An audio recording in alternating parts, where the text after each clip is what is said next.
Good evening, everyone. Thank you for joining us here for KREM 2 News at 5. I'm Whitney Ward. We begin tonight with a look at the forecast. Pretty safe to say that yesterday's warm 70s are gone. The weather now back much cooler out there and rainy. And our chief meteorologist, Jeremy Legoo, standing by with what we have to expect here for the rest of tonight and as we look forward to the rest of the week as well. It's kind of sad to think about how warm we were yesterday. 74 degrees officially. Compare that to today, and we are in the low 50s. It's a big cry from where we were 24 hours ago because of the passage of a cold front. That cold front brought us a little bit of rain this morning. No, a lot of needed rain this morning and dropped our temperatures. We're down in the low 50s in eastern Washington and North Idaho, 40s in the Palouse, and 60s out in central Washington. Wind will continue to kind of change out our air masses, get us a little bit cooler over the next, say, 12 hours. And so overnight with the wind, don't expect us to get too cold. To get that air mass, we need the wind, but wind will also stir the atmosphere and keep our temperatures from dropping too much. Tomorrow afternoon, we top out in the 50s, so very akin to what we did today. We're just going to do that all over again, but the difference is we have a lot more sun.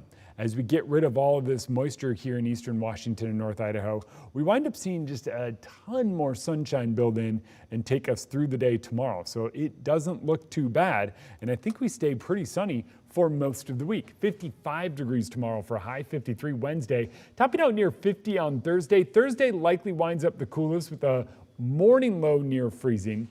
An afternoon high near 50 means we spend most of our day in the 40s, and then an overnight low again down near 30. It is going to be the coolest day we've had in a while. All right, Jeremy, thank you.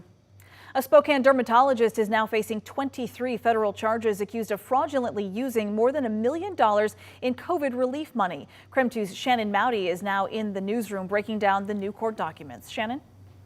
A 40-page indictment shows Dr. William Werschler's dermatology clinic and other businesses received nearly $3 million in COVID relief. Prosecutors say he used about half of that on himself.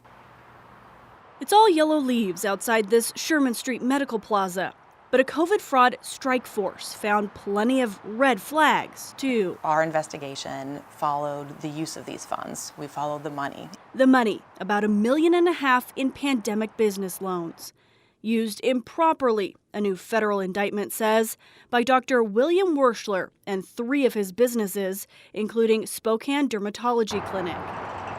The 40-page indictment lays out 2 years' worth of bank activity, federal relief dollars the strike force and U.S. Attorney Vanessa Waldorf tracked. And then how they were spent on unallowed items such as luxury cars, personal property, and investment properties. $575,000 on this home in Scottsdale, 2 Porsche sports cars. Personal loans paid off, like one for a storage unit housing jet skis and a boat. And texts like this, an accountant asking the reason to increase a small business loan. Werschler, buy more cars?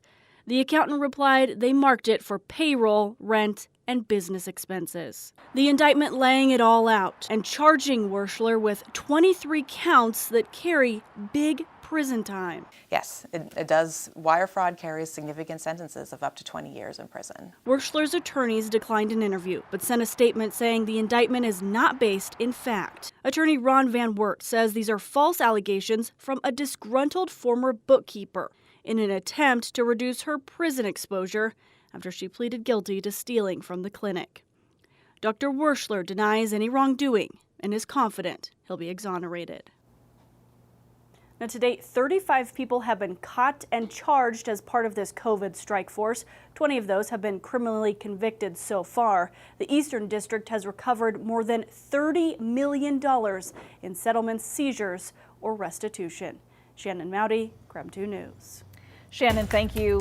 Also tonight, Washington health officials are investigating the first ever presumptive human bird flu cases in the state. The Washington Department of Health has confirmed 4 agricultural workers tested positive after working with infected poultry in Franklin County. It was at a farm where there was a recent avian influenza outbreak among chickens. Tonight, our KREM 2's Regan Gallo is learning how this may affect the Spokane area.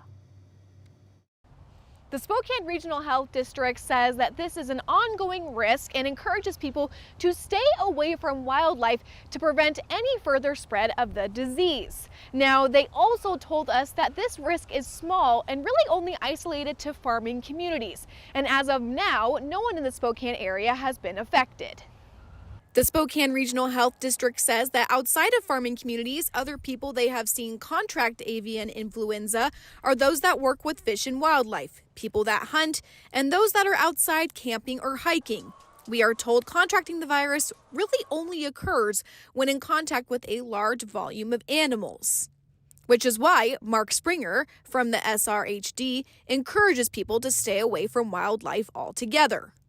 Very minimal for people in Spokane County. I would, just mention that this is an ongoing risk. This is present in wildlife. It's not going away. Having, any type of prolonged contact or, with dead or sick wildlife, we want to minimize that risk. Springer also says symptoms to look out for are mild respiratory symptoms, cold symptoms like congestion and a sore throat, and pink eye.